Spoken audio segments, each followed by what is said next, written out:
It's been over a year now, and I've been using my GFX100 II for commercial projects, documentaries, and everything in between. But many of you have asked me how I use my GFX, what picture profiles do I use, what LUTs do I use, even down to how I map my buttons. So in this video, I'm going to break down my exact settings, some fun features, and a couple techniques that will work with any camera. There's also a GFX100 II playlist for you to learn more about how to use this camera in creative and professional environments. There is no particular order what I'm about to say aside from the camera settings, which I wanted to talk about first. This is the foundation for everything. However, I will say camera settings do not make a camera more cinematic. I honestly don't know what that means, but having no understanding of the settings in your camera will result in more of a nightmare than anything else. But more importantly, these settings I'm going to show you save time and foster a better filmmaking experience with the GFX100 II. For the most part, when it comes to filming with the GFX100 II, I use 4K UHD ProRes 422 HQ, either in 24 frames a second or 2398, in F-Log2C at ISO 800. ISO 800 is the native ISO. Now, even though I film in log, I turn down the sharpness and noise reduction to -4. Now, when it comes to data levels, I set this to video. Now, I know this has been kind of going back and forth which one you should choose, but I've kept it in video ever since my XH2S, and it's been like that ever since. I turn off interframe noise reduction, and I turn off F-Log deep range priority, because this increases the rolling shutter from 15 milliseconds to 27 milliseconds. I turn off light correction as well. I turn off auto power, and lastly, when you go into the power temperature setting, I turn it to high. This way, I know for sure that the camera will overheat, which I've never had the GFX overheat, and I've only had my XH2S overheat once. That was before I turned the setting to high. So Fujifilm has done a great job of not having any overheating problems from my experience. I'm going to come back to more camera setting stuff, but I want to just jump ahead and talk about my color grading process. This is one question I get often.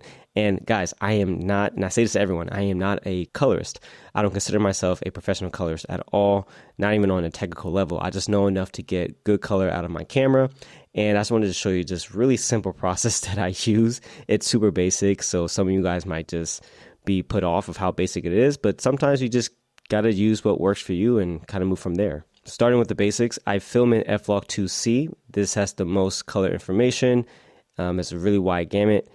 Yeah, it just does really well. I'm really happy that Fujifilm has introduced a more professional color space to work in. So from there, I use Lutco LUTs. My boy Evan Snyder, you guys have probably seen him on the channel a couple times throughout the years. He makes these LUTs. They're fantastic. I'm not affiliated with it, but this is the only LUT I've been using for the last 4 years. And so really, I am really lazy. I sometimes just have just 3 nodes, and I do everything within those 3 nodes. Sometimes if I've shot really high ISOs like 3200 or 6400 on my GFX, I'll just put my first node as noise reduction. But outside of that, my first node will always have the neutral LUT from Lutco, and I think it's a great starting point. And a lot of times I like what's happening already with that LUT applied. Then after that, I just simply add contrast, so shadows, deepen my shadows if I need to, or, if my highlights were clipped, see what I can recover. But a lot of times, color grading really does start with how you're filming with it. What does your set look like? What does your set design looks like? Where are you? What quality of light that you're using? The color of the light that you're using, either be artificial or sunlight. All these factor into the image and the edit. So it's never, I never fell for the idea that color grading is going to magically save your footage. Maybe there's a case of that, but oftentimes it's how you prep that image and what you keep in the frame and how you use your white balance and all those things, how you expose. All those things are important to how you're going to edit it later.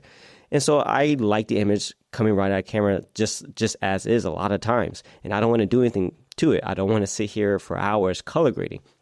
And so, outside of that, simple contrast, simple white balance, correction, or I leave it as is based on my choice that I made in camera. And then also I look at my waveforms a lot while filming and then while in the edit. Now, what I love about this camera is the sensor flexibility. This sensor can crop down from the GF mode, which is the full width of the sensor, not the height. And the GF mode is 0.7 times larger than full frame. It also has Vista Vision and a full frame mode. Now here are my custom dials. I'm not going to go through all of them. I'll just put them here on screen and you can kind of pause this video to add, take what you like. So one of the things I actually really love about the GFX is that it's faster than you think when it comes to just operation. I have my custom settings dialed. 4K is C1, 4K 60 is C2. And as I'm filming this little project, I can just quickly bounce between those two options and it doesn't really skip a beat. There's a little bit of a delay and then it gets right into me recording.